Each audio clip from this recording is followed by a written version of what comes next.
안녕하세요. 저는 30대 초반의 새댁이에요. 결혼을 한 지는 2년이 되었고, 제사를 지낸 지는 이번이 딱 세 번째인데요. 세 번째 제사에서 집안을 풍비박산으로 만들어낸 사연을 공유해볼까 합니다. 미리 말씀드리지만, 싹수 노골한 시어머니들은 혀로 모르기 싫으면 읽지 마세요. 저는 현재 직장을 다니고 있고, 남편과는 맞벌이로 돈을 벌어오고 있는 중입니다.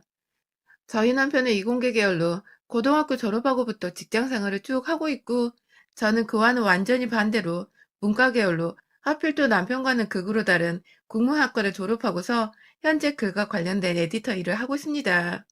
저희 둘 다 하는 일도 다르고 적성도 달랐지만 성격은 굉장히 비슷한 편이에요.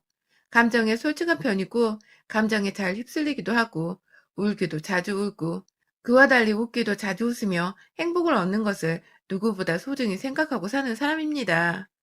인생을 사는 거 한 번뿐이라면 좀 더 나은 삶을 살아야 한다고 생각을 하며 벌써 학교도 졸업했고 직장도 다니고 있는 마당에 여기서 돈을 더 벌거나 성공하는 건 어렵다고 둘 다 생각을 하는지라 돈을 더 벌어올 수 없으면 사는 삶이라도 좀 더 나아지도록 노력을 해야 한다고 생각을 하여 늘 일상에서도 소소한 것에 쉽사리 감동을 받고 기쁨을 얻으려고 노력을 하면서 살고 있고요.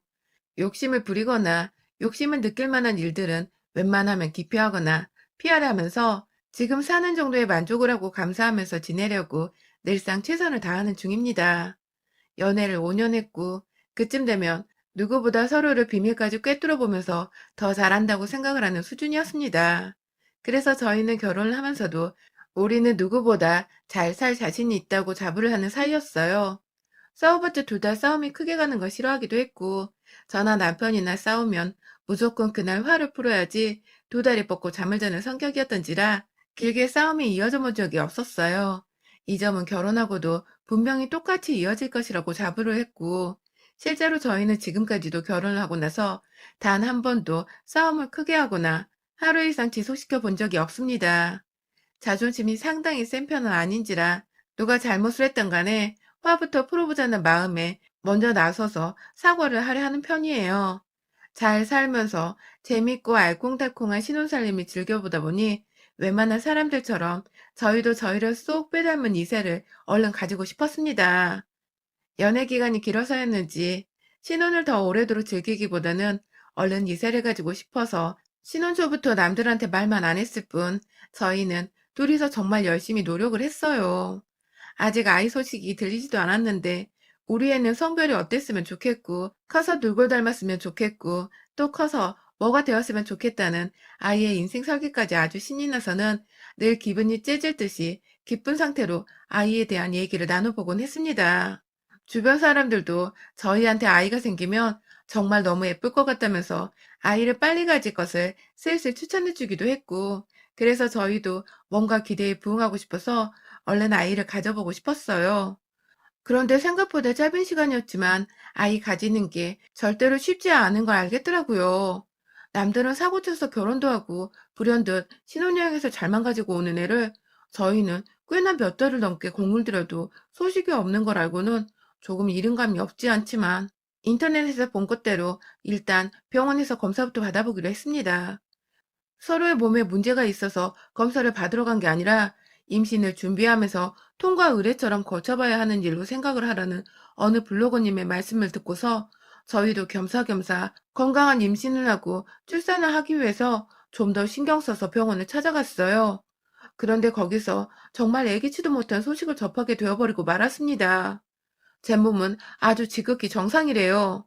빈혈 수치, 혈소판 수치, 난소, 난자, 뭐 다 할 거 없이 건강한 상태였는데 정말 예상 밖의 결과를 접하게 되었어요. 단 한 번도, 감히 단 한 번도 생각을 해보지 못했던 폐쇄성 무정자증이라는 겁니다. 정자가 몸 안에서 만들어지긴 만들어지는데 그게 몸 밖으로 배출이 안 되니까 임신까지 연결이 되지 못하는 것이래요. 정말, 정말 하늘이 노을해지고 무너질 것 같다는 게 딱 그때 느껴지더라고요. 다른 사람도 아니고 연애를 무려 5년이나 한 내 남편이 무정자증일 줄이야. 그날 저희는 병원에서 선생님 앞에 앉아 한참을 울었고 밖으로 나오고 나서도 그리고 집 안에 들어가서도 정말 한참을 서로를 붙잡고 울었습니다. 한 며칠 동안 제정신이 아닌 채 살았습니다. 요즘 아이 없는 집들이 많다고는 하지만 전 아이를 가지고 싶어 하던 한 사람이었기 때문에 그 절망감이 상당했습니다. 입양도 고려를 해볼 수 있었겠지만 강아지 한 마리도 제대로 키우지를 못하는 제가 남의 아이를 얼마나 내 자식처럼 잘 키워낼 수 있을까 싶어서 생각처럼 가벼운 마음으로 결정을 할 수가 없었습니다. 그리고 며칠 지나지 않아 남편이 저한테 그러더라고요. 자기 부모님께는 완전히 비밀로 해달라고. 그냥 아무 곳에도 말하지 말고 우리한테 아이가 안 생기는 것처럼 해달라고 말입니다. 제 앞에서 눈물 머금고 하는 소리들이 참 애처롭고 불쌍해 보이기도 하더군요. 자기도 집안의 장남인데 얼마나 생각이 많겠냐고요. 저도 그래서 그냥 아이는 아직 가질 준비가 되지 않았다는 소리를 하면서 최대한 아이를 가지는 것을 미루는 척만 해보려고 했습니다. 그런데요, 생각보다 문제는 일찍 시작이 되었습니다. 정확히는 결혼 1년 차부터 슬슬 아이를 가져야 하는 게 아니냐며 시어머님께서 푸시를 하기 시작한 때부터예요. 갑자기 찾지도 않던 아이 타령을 하시면서 이제는 저희도 슬슬 아이를 가져야 하는 때라고 말을 하시면서 시키지도 않은 약을 지어 보내시고 주변에 애 가진 사람들이 한 행동이라며 전설의 고향에서나 볼 듯한 구판 같은 걸 따라해보라며 행동 양식을 알려주기도 하셨고요. 벌써 아이들 이름을 지어와서는 손주, 손녀 이름은 이게 좋겠다면서 딸이고 아들이고 가리지 않을 테니 부담 갖지 말고 숨풍숨풍 낳으라고 하시는데 제 속이 정말 천불이 나더라고요.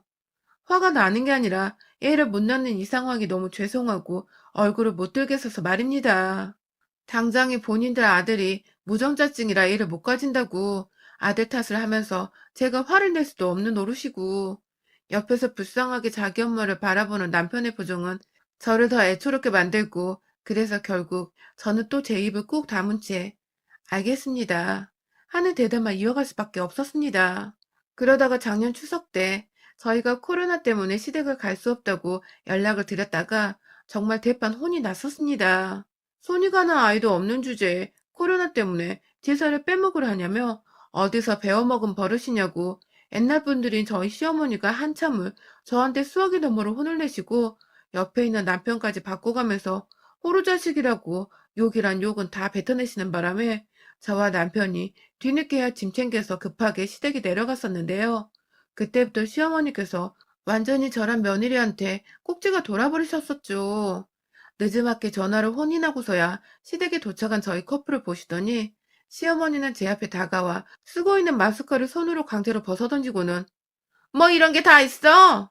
하면서 두 손에 주먹까지 쥐고는 흔들면서 제자리에서 소리를 지르셨어요. 그 바람에 옆에 서 있던 남편은 엄마, 요즘 코로나로 난리라서 마스크는 다 쓰고 살아. 하면서 왜 그렇게까지 화를 내냐며 목소리를 높였고, 그러자 시어머니는 우리 뭐 뉴스 안 보는 줄 알아? 코로나인지 뭐시긴지 위험하면 니들이 제사 지내기 전부터 조심하다가 와야 할 거 아니야! 라고 하시더군요. 그러니까 시어머니는 제사는 무조건 참석을 해야 하는 것이었으며 코로나가 위험한 상황이었으면 저희가 알아서 조심을 하고 몸조리를 하다가 안전한 상태로 시댁에 와야 했다는 뜻이었습니다. 그런데 저희가 조심하기는커녕 아예 처음부터 시댁에 오려고도 하지 않았고 집안에 들어오면서 마스크를 벗지 않으니 오해를 하셨던 것 같아요. 저희는 단지 나라에서도 이동하지 말라고 하고 시부모님은 나이가 있으시니까 혹여나 저희로 인해서 코로나라도 걸리실까 봐 걱정이 되어서 한 행동들이었는데 말입니다. 많이 서럽고 섭섭하고 오해를 당장에 풀고 싶은 마음에 여러 번 사실대로 이유를 설명해 드려보기도 했고요. 주기적으로 제사를 준비하는 내내 어머님 옆에서 아부를 떨어보려고도 했고 시키지 않은 일들, 애로 화장실 청소라든지 베란다 청소까지 싹 해가면서 저는 일하기 싫어서 안 오려고 했던 것이 아니라는 걸 무조건 어필을 하려고 했습니다. 하지만 생각보다 시어머니는 고집이 세신 건지 아니면 그냥 제가 싫으신 건지 제가 하는 행동들이 다 마음에 들지 않으셨나 봐요. 이미 늦었다는 눈빛을 보내면서 오히려 저를 무시하고 제가 뭐라 말을 걸려고 해도 제자리에서 피하거나 무시를 한 채 남편한테 대놓고 말을 걸어버리기도 하셨고요. 그러다가 남편이 억지로 며느리가 말하잖아 하고 말을 하면 네가 뭔 할 말이 있냐? 하면서 핀잔을 주고 창피를 주셨습니다. 그리고 끝에는 다시 임신 타령을 해가면서 그렇게 몸 챙기려는 애가 아직 애 소식이 한 번 없니? 너 몸에 이상 있는 거 아냐? 라면서 꼬치꼬치 캐물어 보셨고요. 옆에서 남편이 안절부절하면서 엄마, 왜 그런 소리를 해서 스트레스를 줘? 이게 왜 스트레스인지 설명을 해달라고 하셨어요. 시어머니가 손주 보겠다고 하는데 애를 덜컥 안겨주지도 못하는 게 잘못한 거 아니냐며 하시는데, 아휴, 정말 끔찍하게도 그 상황이 싫었습니다. 그럼에도 남편은 자기가 무전자증인가 비밀로 해달라고 하고, 저는 저대로 내 남편이 무전자증이란 게 자랑은 아니었던지라 무조건 제 입을 꾹 다물어 보고자 더 노력했습니다. 그렇게 힘겨웠던 추석이 지나고 이번 설이 다가올 때까지 시어머니는 더욱 부단히도 저에게 스트레스를 팍팍 주시면서 괴로워하라고 저주를 퍼붓는 마냥 제게 히스테리를 부리셨습니다. 한 번은 저한테 전화를 해서 둘 다 검사라도 받아서 왜 애가 빨리 안 들어서는지 제대로 이유를 파악해서 보고를 하라더군요. 순간 우리 부자님인 줄 알고 소름이 다 돋았네요. 남편은 또 옆에서 열이 받는다며 시어머니 전화를 바꿔서는 도대체 왜 그렇게 애를 못 봐서 안달이냐고. 그럴 거면 직접 엄마가 나와보라고. 하면서 화를 냈고 저는 일단 싸우지 말라며 전화를 끊긴 끊었는데요. 에휴, 이거 참 그냥 솔직하게 말을 하면 이 정도로 싸움은 안 일어날 것 같아서 남편하고도 서로의 부모님께는 사실대로 말을 해보고자 했었습니다.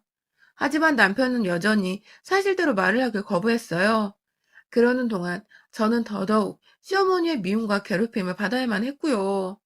제가 아이를 못 가지는 것 같다면서 요즘 여자들이 몸을 해프게 쓰면 불임이 쉽게 된다는데 라고 하면서 급기야 제가 결혼 전에 제 몸을 막 굴리고 다녀서 임신을 못하는 게 아니냐며 시비를 거신 적도 있었습니다.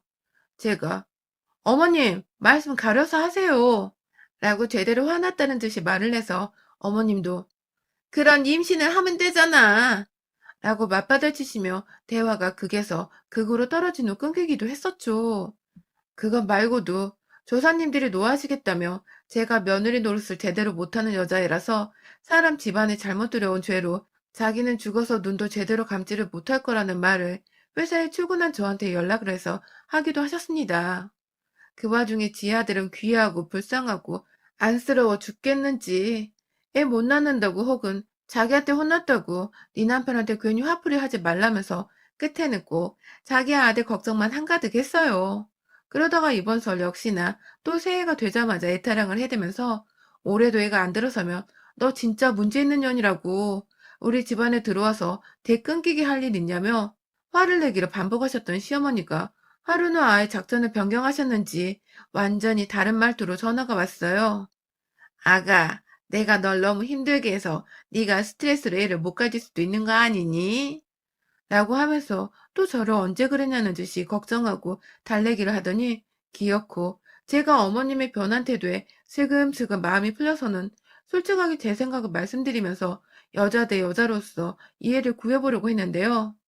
어머님, 저희도 노력을 하고 있는데 아이는 정말 저희 뜻대로 안 되는 것 같아요.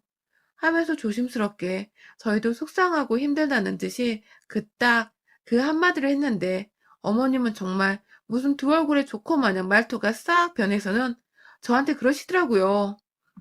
올 설에는 넣으면 재수없어. 온 집안에 재수온 붙을 것 같으니까 시댁 근처에 얼씬도 하지 말라고. 너 같은 재수없는 애를 내 아들 옆에 두고 있으면 얘 팔자도 함께 들어질 텐데 큰일이라고요. 당장에 이혼해서 자기 아들이 멀쩡한 여자 만나서 손주를 볼 수 있게 하라고 부탁도 아닌 명령으로 한참 동안 재수없는 년이라고 지랄을 떠시더니 혼자 화를 못 이기겠다는 듯 전화를 끊으셨습니다. 그 바람에 저는 무슨 죄가 정말 재수가 온붙은 팔자 더럽고 불결한 년이 되어버린 듯한 기분을 느껴야 했고요.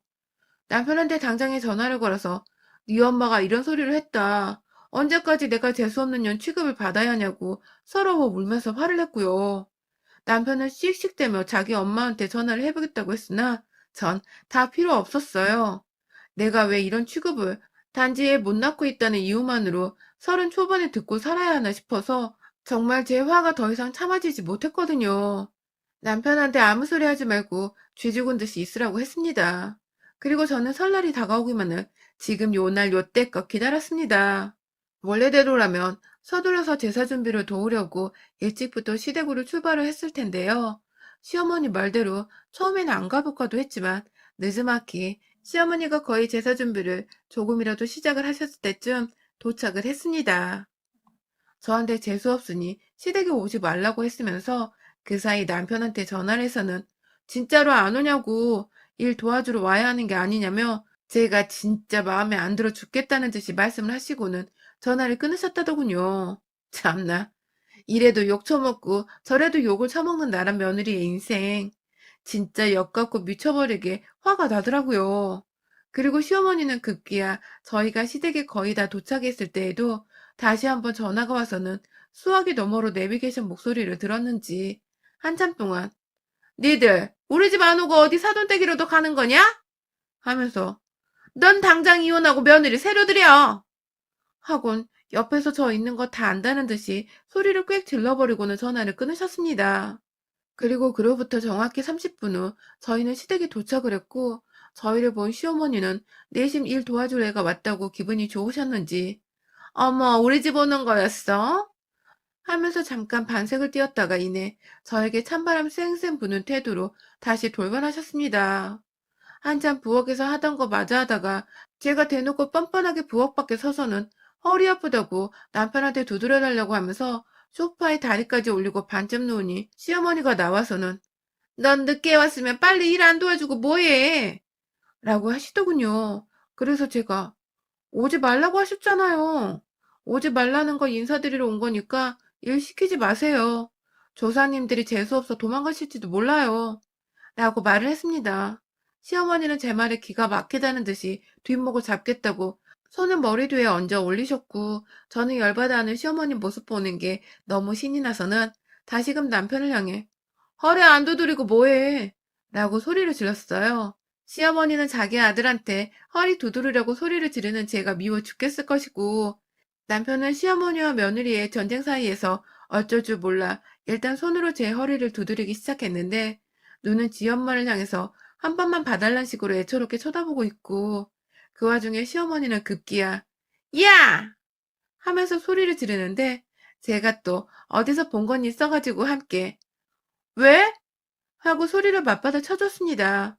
소리 지르는 며느리를 보고 놀라 자빠질 뻔한 시어머니는 급기야 애도 못 낳는 년이 재수없게 설태바람부터 소리를 지르고 지랄이야. 나가!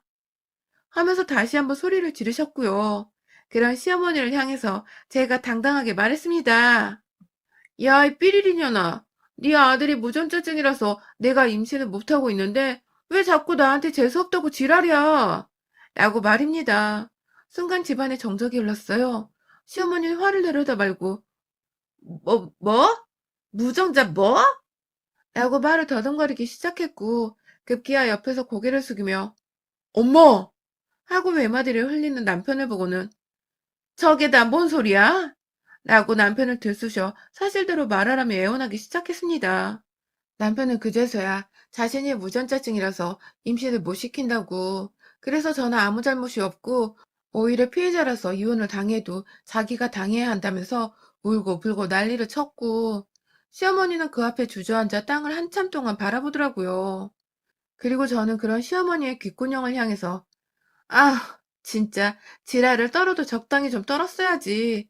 네 뱃속에서 무전자증으로 재수 온 붙은 새끼가 태어난 줄도 모르고 어디서 만만한 며느리한테 지랄이야 지랄이 하면서 재수없는 년은 당신이라고 시어머니께 삿대질을 해가며 말을 하고는 한쪽에서 벽을 붙잡고 머리를 쥐어 싸매고 있는 시아버지께 인사를 드리곤 혼자 남편과 타고 온 차를 타고 친정으로 유유히 향했습니다. 시댁에 가서 자리 잡고 앉은 지 30분도 되지 않아서 일어난 일이었어요. 이게 다. 저는 그날 혼자 친정에 가느라 부모님 눈치가 보이긴 했으나 부모님께도 남편에 대해서 사실대로 말하며 시댁 어른들과 대화를 할 시간이 필요할 것 같아서 혼자 자리를 비켜준 것이라고 애들로 핑계를 댔고 저는 이번서를 이렇게 친정에서 모처럼 두 발 벗고 편안하게 쉬다가 휴일 끝나면 서울로 올라가려고 합니다. 남편은 뭐 잘못한 거 없는 사람이었지만 그동안 자기 무전자증인 거 비밀로 해준 대가로 제가 시어머니한테 얻어쳐먹은 욕과 수모를 생각하면 두 발로 걸어서 서울집으로 돌아오게 하더라도 제 화가 제대로 풀리지 않을 것 같았습니다. 지금도 자기 전에 잘 자라고 문자가 왔고 하루 종일 자기는 우는 시어머니 달래주느라 밥도 제대로 못 먹었었다면서 엄마가 너한테 미안해하고 있다면서 화를 풀었으면 좋겠다고 하는데요. 애 못 낳는다는 이유로 남의 집 자식한테 그런 욕을 퍼부었던 시어머니의 머릿속을 일도 전혀 이해할 수가 없겠더라고요. 완전히 제가 불임이었더라면 하마터면 이 집안에서 평생토록 욕을 먹었을 거라는 생각이 들어 지금도 솔직히 아찔하답니다. 이대로 그냥 시어머니가 좀 더 오래도록 울고 불고 자기 자식 불쌍하다고 가슴 미어지는 시간을 가지도록 내버려 두려고 합니다. 여러분의 생각은 댓글로 남겨주세요. 오늘도 시청해 주셔서 정말 감사합니다.